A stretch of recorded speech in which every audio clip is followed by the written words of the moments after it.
तुम्हाला माहिती आहे का, इतर धर्मांमध्ये मृत्यूनंतर मृतदेह दफन केला जातो, पण आपल्या हिंदू धर्मामध्ये दाह संस्कारची प्रथा आहे.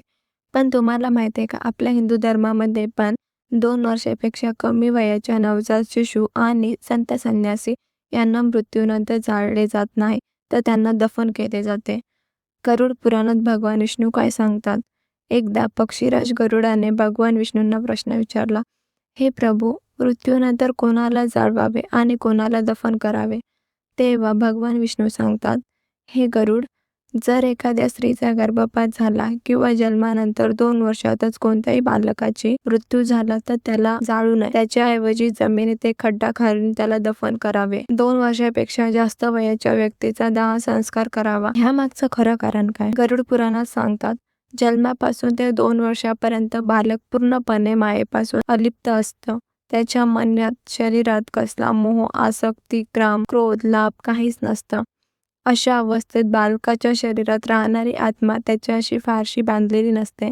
मृत्यू झाला की ती आत्मा लगेच त्याचे शरीर सोडून निघून जाते आणि त्याच्या शरीरात पुन्हा येण्याचा प्रयत्न करत नाही. पण जसा माणूस मोठा होत जातो तसा त्याचा मोह मायेत गुरफटत जातो. मग मृत्यूनंतरही त्याचा आत्मा शरीराशी संबंध ठेवण्याचा प्रयत्न करते. म्हणून दाह संस्कार केला जातो. अग्नी ही आत्म्याला मुक्ती देण्याचा मार्ग आहे. अग्नीतील हिंदू धर्मात स्वर्गाचा दरवाजा असे म्हटले जातं.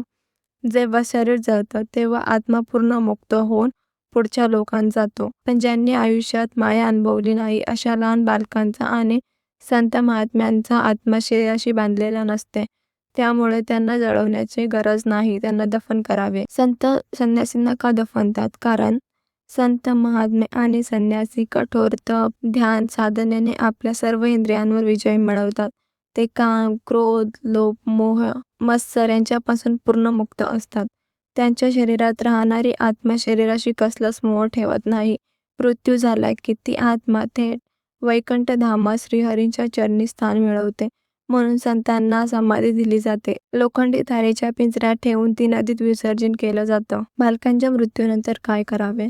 भगवान विष्णू गरुडात सांगतात, बालक जितके महिने किंवा वर्ष जगलं असेल तितक्या गरीब गरजू बालकांना आईच्या हाताने दूध द्यावं. 2 वर्षाखालील बालकाला श्राद्ध करत नाही. जर चुडाकर्म म्हणजेच मुंज किंवा उपनयन संस्कार झाला असेल तर श्राद्धाचा विधी करता येतो.